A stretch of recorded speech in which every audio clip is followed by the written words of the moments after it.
He's on, I'm on.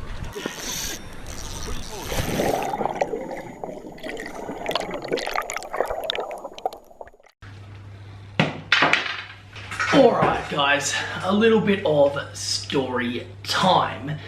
Now, a fish that I've wanted to catch pretty much my entire life, up until this point, is the barramundi. Now, some of you in the US and Europe may not be super aware of what the barramundi is, but anyone in Australia, in Southeast Asia, definitely knows what it is. This is a fish that can be fresh in salt water, that is kind of similar in some ways to what many people would look at as like a largemouth bass in America. Highly targeted for sport. People do eat them in Australia, although widely caught for sport purposes. They kind of have a similar appearance to a largemouth bass in that they're big scales, typically a very big fish. The mouth, the jaw goes very, very wide on them so they can attack smaller fish, often smaller barramundi. And they're targeted as sport. They love to launch out of the water in a fight, and they're very, very hard to catch. Now, here's the thing. In Australia, they're only caught around the northern part of Australia, typically hunted northern Queensland, Northern Territory, and northern Western Australia.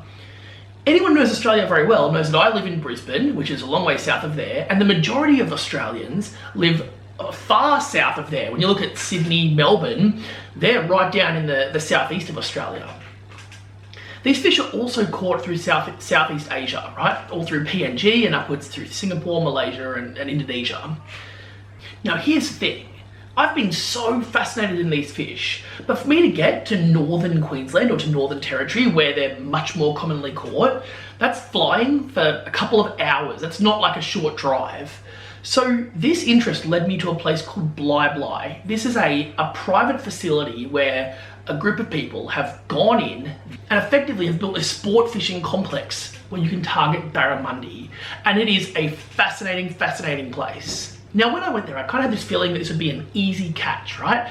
I thought these fish, it would be like shooting fish in a barrel. There's heaps of them there. They're in a small area. Throw a pellet. They'll come up and smash it, have a little fun fight. These fish get caught, so they don't fight very hard, land them in a net and you're done, right? Get a nice photo. Was not the case at all. Phenomenal experience, nothing like what I expected. See, these fish are aggressive. These fish target other fish. They need to be aggressive. And when you go there and you get these little pellets, right? When you go there and you throw them on the surface, it doesn't take long for you to see a barra come up and smash it.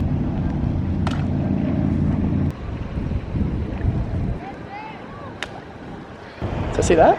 So he's not even hitting it, and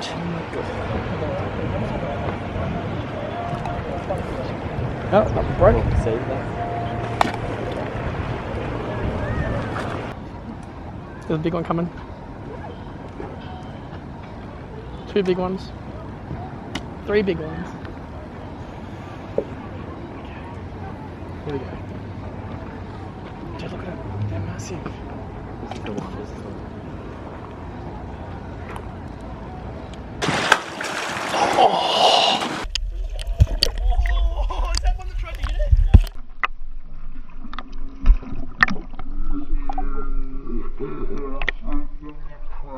But as aggressive as these fish are, when you throw a pellet in front of them and they take it, they're also very, very smart. See, many of these fish have been caught before, and they know the difference between a pellet with a hook in it and one that doesn't have a hook in it. So then we get to this place, well, how do you hide the hook? And this is what makes this fishing much more difficult, but in some ways much more exciting. See, they encourage you to use nothing heavier than 6-pound line. Now, anyone who fishes for anything big knows that 6 pound there's not much in it, right? In fact, I've broken FG knots when I'm just tightening the 6-pound leader, literally just by pulling from the leader end to the braid.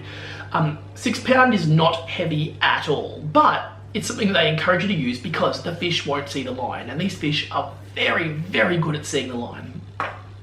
They also encourage you to use very, very small hooks. These hooks are tiny. Now, at first I was really suspect on using hooks this small, but the reality is you've got to be able to hide it in the pellet to the point where the fish won't see it, right? Because they know what these pellets look like, and you can go there and use live baits and anything else, and I've heard people have success with that, but if you're going to fish the pellets, they encourage you to use these very, very small hooks. Now, the good thing about these hooks is for whatever reason, they always pin them in the side of the mouth. So it makes it very easy to retrieve the hook and you don't leave hooks in the barra's mouths after you catch them. But it seems unconventional when the fish's mouth can extend way beyond the size of its head. So we're using light line, we're using tiny hooks, we're using pellets that these fish eat on a regular basis.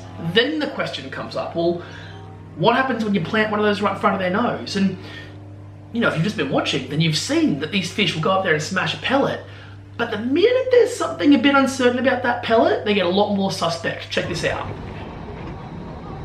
Oh, that was mine, I think.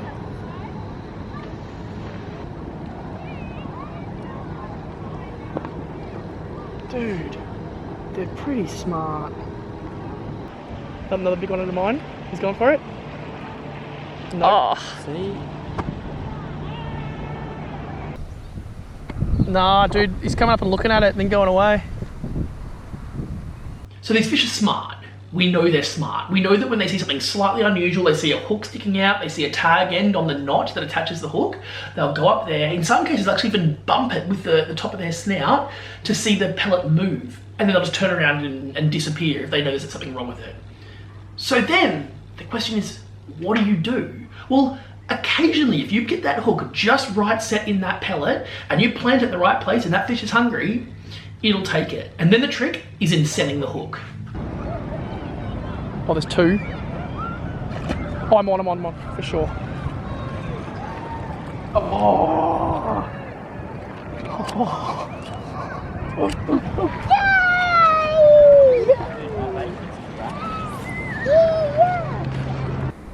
Dude, just got a big look.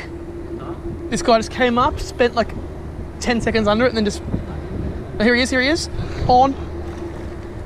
Oh my God. No. Oh, I thought I had it. All right, so we've learned that 6 pound line is not heavy. And if you don't set the hook well, right? And by well, I mean not snapping it off in the process of setting it, because 6 pound is not very heavy, but also hitting it the second it clamps down, right? And I've missed it a few times, as you've just seen. The question is, what happens when you do set the hook? Well, I had the absolute pleasure of fighting a couple of these. That looked like this. He's on it, I'm on.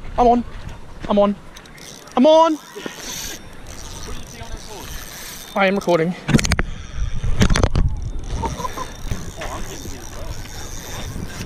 Oh!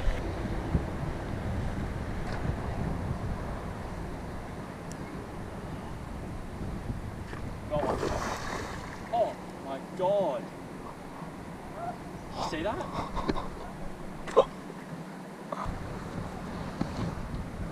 I like that. Yeah, and like see, don't even touch it, don't even. I like the way that looked. Oh! I like the way that looks. There's one under it. It's so hard to see in this light. I can't even see the bait. Oh, is that it there? Yeah. Oh, there is one. That's on. Wait. That's huge. There's still one Look at the size of that. There's still one under it. Yep. Got him. Yeah, I'm getting.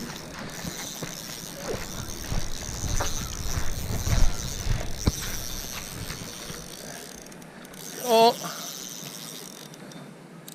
So what do you reckon? I've probably done 50 casts. And now, keep in mind, 6 pound leader on this. So we play very lightly. Really, I just want to keep the pressure on him.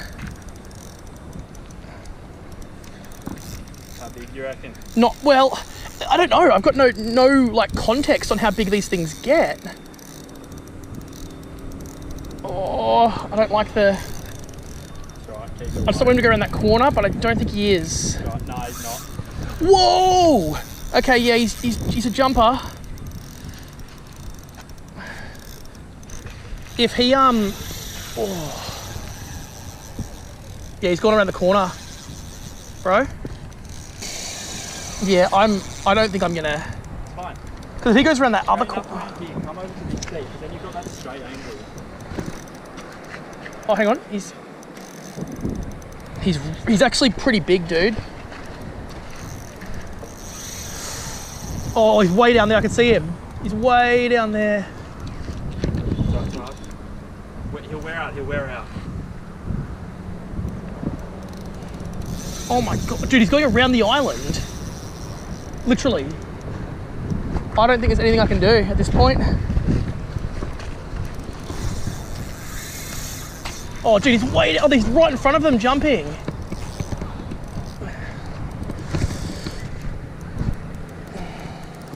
He's right in front of the other people down there.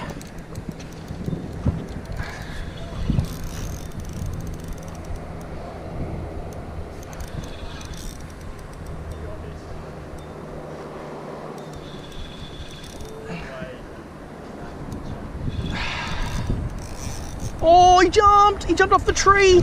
Now's my chance!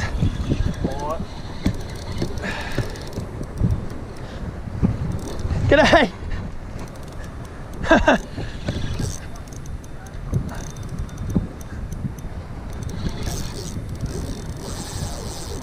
Oh no, there he is. You need to get over that tree. Like walk in here. Walk and reel. Dude, he's so big. Yeah,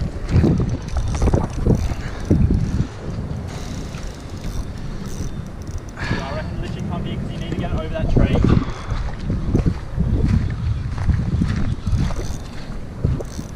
I think I need to tighten up, dude. I think I've got to...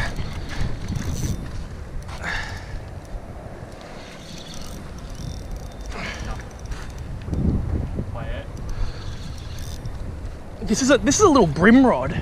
This is not designed for this kind of fish. 87 centimetre barra. Oh yeah, I can see him. You need to get him over that. That's right. I think he'll come. I think he'll just follow the water. Oh, he jumped. Oh, he's trying to go into the corner. Oh, he's gone. Oh, he's trying to go into the corner. Oh, he's gone. That was so big. That was so big. Do you reckon he just wore through the leader? Alright. Oh my God. All right, I've got to get to another one. I have to get to another one. Yeah, he's just worn through in the corner of his mouth. That's all it is. Oh well. Win some, lose some. All right. I know what you're thinking. There's 3 or 4 things that I know when I watch that video back that I should not have done, that I should have done differently. The way I played it wasn't quite right. There were areas that I should have moved to that I didn't, areas that I shouldn't have moved to that I did. Even the way that I was holding the rod, I've learned from Brett, one of the guys that worked there, around holding it down low to the water, and you can effectively guide the fish into the area you want it to go to. There's a whole bunch of things that I should have known that I didn't play well. The truth is, I went to a Barra sports fishing park on multiple occasions, and I've not landed a Barra.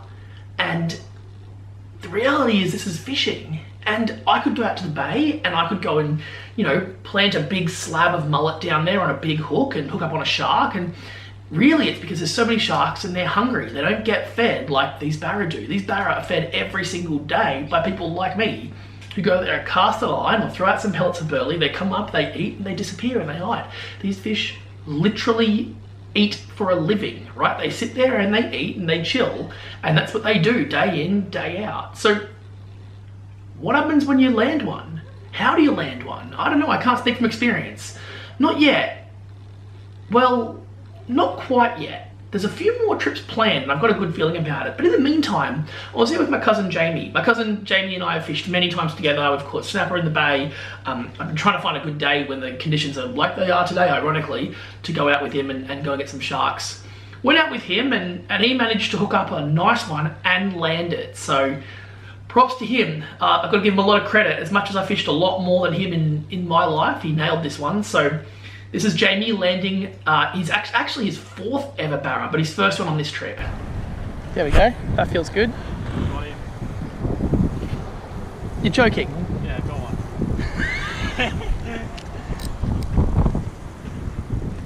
Yeah, boy. Hang on, I'll come in. No, I don't think that's pretty warm, mate. Dude, I'm not getting it. Are you joking?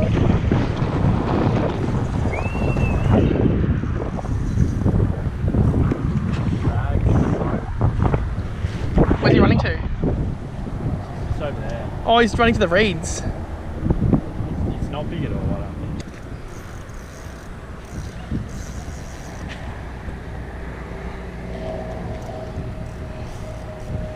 Oh!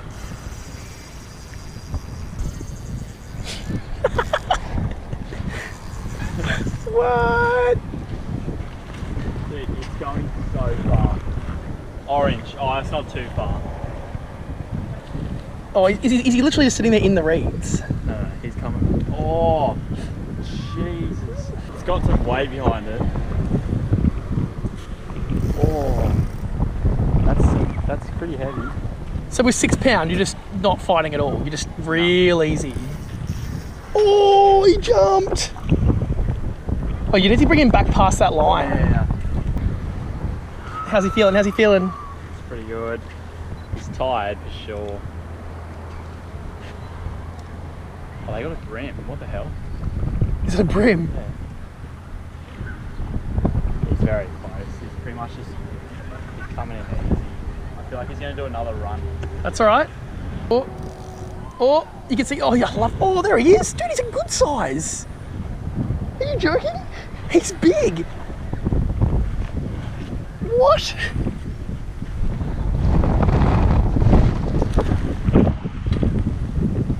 He's just sitting at the bottom. You can feel him like, yeah. He doesn't have anywhere to go here though, that's the thing. So That's good. fine. Oh, there he is. Oh, like 67 I reckon. Dude. Put him on his Here he is, back. here he is. Here he comes. Oh, dude, he's too deep. Okay, I'll get him up. Oh, Oh, no. Let him go. Let him go. I'd actually loosen your drag a tiny bit. Because you get to the pointy end. ready? Got that. Yeah. Got him. He's a Nice. machine. Keep him in the water for a sec. Wow. Are you shaking? Okay, tilt his mouth. Try and just twist that string, his mouth open. Oh, yeah. Look at that.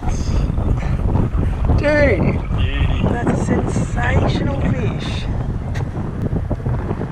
It's pretty solid.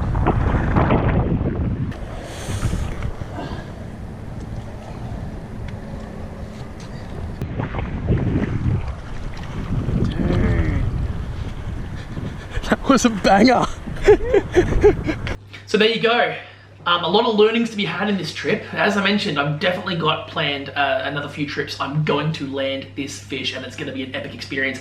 I was really suspect of whether I should make a video about this or not. It feels weird to me to make a video about something when you haven't actually caught the fish. But I think that's fishing, right? And it would be kind of misleading for me to only ever produce a video when we go and land the biggest fish in the world and I hope that it goes viral, when the truth is that rarely happens. Most fishing isn't like that. But every time we go out, we learn something. I think that was a big part of this, is not only is a barramundi a fascinating fish, an incredible one to fight and an interesting one to look at, but I know that when I do land it, when I do have that moment, that feeling, that gratification of picking it up and holding it and going, I did this, it's gonna be incredible. And that's in this private area. Imagine what that feeling's gonna be like when I head up north and get one in a river system or out in the bay, right? Let me go and land a real big one that's probably never been hooked before. That's a feeling that I'm very, very excited about, and that will happen at some point in the future. But either way, I wanted to share this to you. Mad props to the guys at the Bly Barra Park. These guys were absolute legends. They look after these fish like nothing else. They're super, super interesting people to get to know. They know so much about these fish. And the big learning for me is nothing is ever guaranteed. If you got a fishing charter right now, you're not guaranteed to catch fish, right? If the people are good, they'll go and put you in the right area. But if the fish aren't biting, the fish aren't biting. If you can't tempt them out, they're not going to bite. And that's very much the case here. The cool thing is you see the fish, you know the fish are there. It comes down to your skill and ability as an angler. I know plenty of people who've gone down there and in their first day or two, they've gone and hooked up really, really big and gotten 5, 6, 7, 8 big barra in a session. Unfortunately, that hasn't been me, and that's partly due to inexperience and inability. It's also partly due to the fact that in some cases, even planting the right pellet on their nose at the right time, they just didn't want it. And that's fishing. So a lot of big learnings for me. I hope you enjoyed this video, and if you did, give it a like, make sure you hit subscribe, and shoot us a comment. Let me know about that big fish that you found elusive in your life, the fish that you've been hunting, you've wanted to get forever, because I think everyone's got one, right? Whether it's a big offshore marlin, whether it's, you know, sports fish like a barramundi or anything else. And thanks so much for watching. I really appreciate it, and I'll talk to you guys soon. Cheers. Yeah, on. He's very large. Oh, not like that at all. Whoa, that's a big fish.